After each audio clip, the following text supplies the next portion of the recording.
हरे कृष्ण।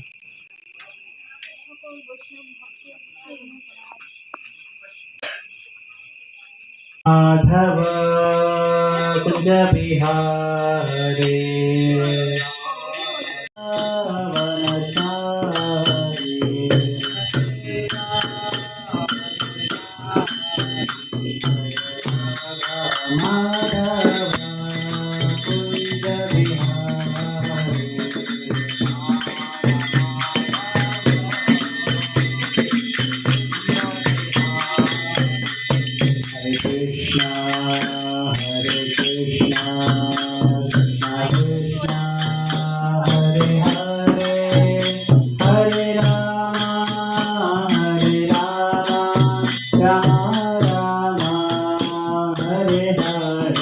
अज्ञानतिमिरान्धस्य ज्ञानाञ्जनशलाखया चक्षुरुन्मीलितं येन तस्मै श्रीगुरुवे नमः। श्रीचैतन्यमनोभीष्टं स्थापितं येन भूतले स्वयं रूपः कदा मह्यं ददाति स्वापदान्तिकं। वन्देऽहं श्रीगुरु श्रीयुतपदकमलं श्रीगुरुं वैष्णवांश्च श्रीरूपं साग्रजातं सहगण रघुनाथान्वितं तं सजीवं साद्वैतं सावधूतं परिजनसहितं श्रीकृष्णचैतन्यदेवं श्रीराधाकृष्णपादान् सहगण ललिता श्रीविशाखावितांश्च। हे कृष्णा करुणा सिंधु दीनबंधु जगत्पते गोपेश गोपिकाकांत राधाकांत नमोस्तुते। सप्तकांचन गौरांगी राधे वृंदावनेश्वरी वृषभानुसुते देवी प्रणमामि हरिप्रिये। पंचतत्त्वात्मकं कृष्णं भक्तरूपस्वरूपकं भक्तावतार भक्ताख्यं नमामि भक्तशक्तिकम्। जय श्री कृष्ण चैतन्य प्रभु नित्यानंद श्री अद्वैत गदाधर श्रीवासादि गौर भक्त वृंद। हरे कृष्णा कृष्ण कृष्णा हरे हरे हरे राम राम राम हरे हरे। हरे कृष्ण। ओम नमो भगवते वासुदेवाय।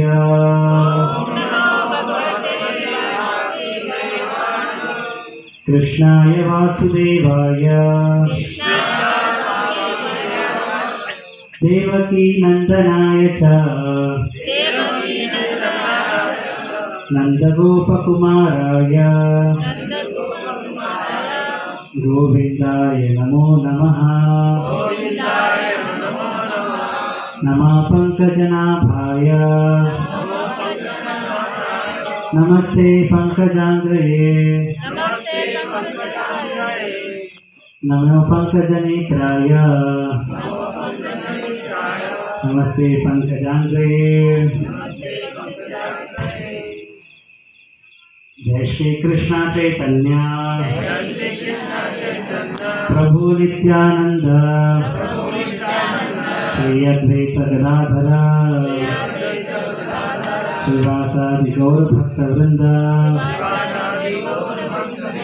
हरे कृष्णा कृष्ण कृष्ण हरे हरे हरे राम राम राम हरे हरे। हरे कृष्ण।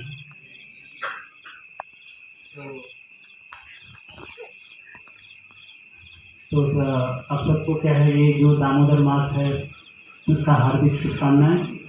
तो इसको हम कार्तिक मास भी कहते हैं। ये हालांकि जो कुछ जैसे प्रांत में जैसे कुछ जगहों पे मनाया जाने वाला कार्तिक मास नहीं है, उनका ये इसके फिनिश होने के बाद स्टार्ट होता है। तो ये जो मास है कार्तिक मास जिसको बोलते हैं, ये है चतुर्मासी में सबसे लास्ट मंथ। 4 महीना बोलते हैं ना, इसमें जो सबसे लास्ट मंथ है चतुर्मासी व्रत जिसको बोलते हैं।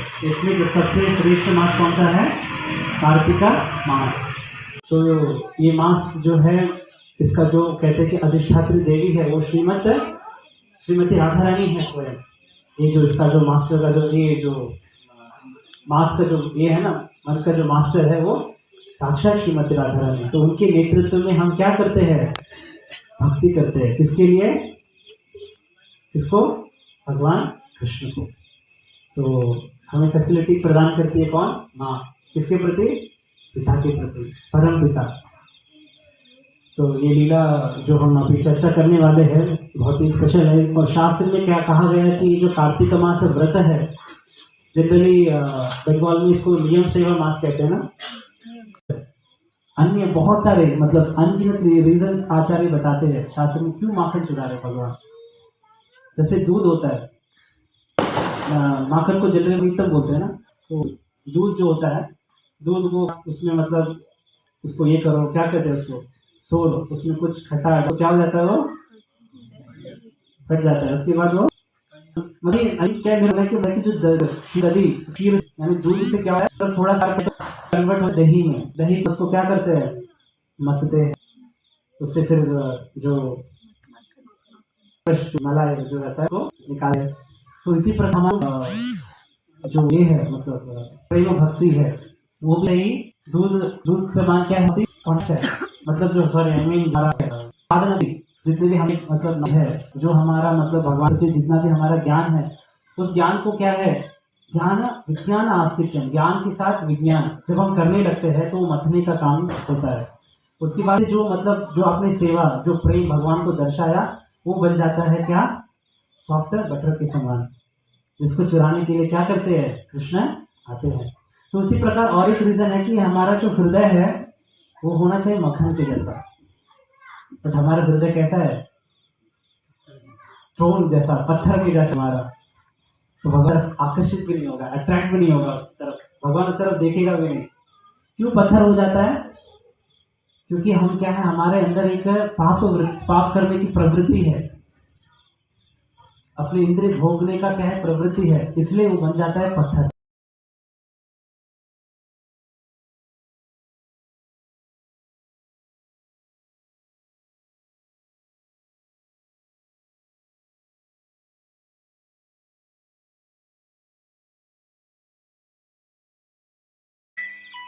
तो जो इतना हम इंद्र तृप्ति करने की इच्छा जागृत करेंगे अपने अंदर, तो हमारा हृदय पत्थर बनता जाएगा, समझ गए। तो ऐसा नहीं होना चाहिए, हमारा मक्खन से भी ज्यादा मृदुल होना चाहिए हमारे हृदय, तब वो हृदय को चुराने के लिए बनाता है कृष्ण। तो इसलिए कृष्ण को एक और नाम है, क्या है, चित्त चोरा। गोपियां क्या है, हर दिन लाइक वेट करते थे कि हरे कृष्णा जाएंगे हमारे घर में चोरी करेंगे। और उसी प्रकार कृष्ण के लिए क्या है, वो अलग अलग तरीके से कभी मतलब टेबल पे रखती, तो कभी उसको मतलब ये लोकेशन में रखती, तो अलग अलग लोकेशनों में भी रखती है। तो उस समय क्या है कि मतलब जब भी माखन निकालते थे गोपियाँ निकालने के बाद क्या करते, थोड़ा सा माखन मतलब जो माखन निकालते तो हम कहते हैं ना कुछ भी हम भगवान, जो भी भगवान के लिए हम बनाए भोग तैयार, भगवान क्या है के लिए समर्पित। उसी प्रकार क्या है, गोपियों के घर में शालिग्राम शिला होता था, तो वो शालिग्राम शिला को वो माखन नैवेद्य के रूप में अर्पित करते कि आप इसको स्वीकार करें। तो उधर कृष्ण देखते हैं कि शालिग्राम शिला, तो वहाँ पे कृष्ण स्वयं प्रेजेंट है ऑफरिंग्स को लेने के लिए, तो इसलिए भगवान वहाँ पे डायरेक्टली आते थे। ये भी एक रीजन बताते क्यों माखन को लेने आते हैं भगवान। तो गोपियाँ मतलब बहुत प्लान करते हैं कि क्या करें, मतलब कृष्ण को कैसे भी हम क्या है पकड़ना चाहते थे कृष्ण को।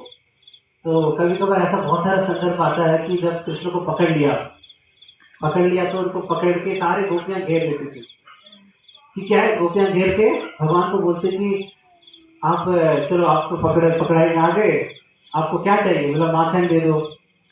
तो कृष्ण के सामने माखन रखती, बोले कि आप ले लीजिए, तो कृष्ण इसको स्वीकार करने जाते, वो हटा देते, बोलते नहीं इतने आसानी से हम आपको ले लेंगे माखन, आपको क्या करना पड़ेगा, डांस करना पड़ेगा।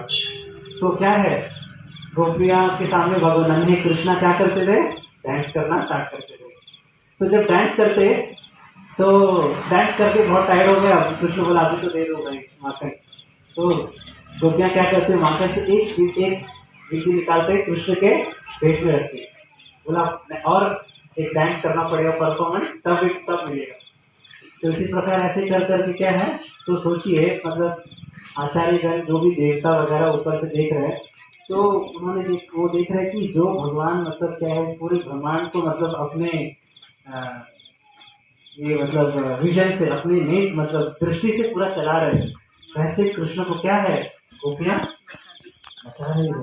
अब कृष्ण भी क्या है, उनके कंट्रोल में नाच रहे हैं। तो कितना मतलब भव्य दृश्य है ये।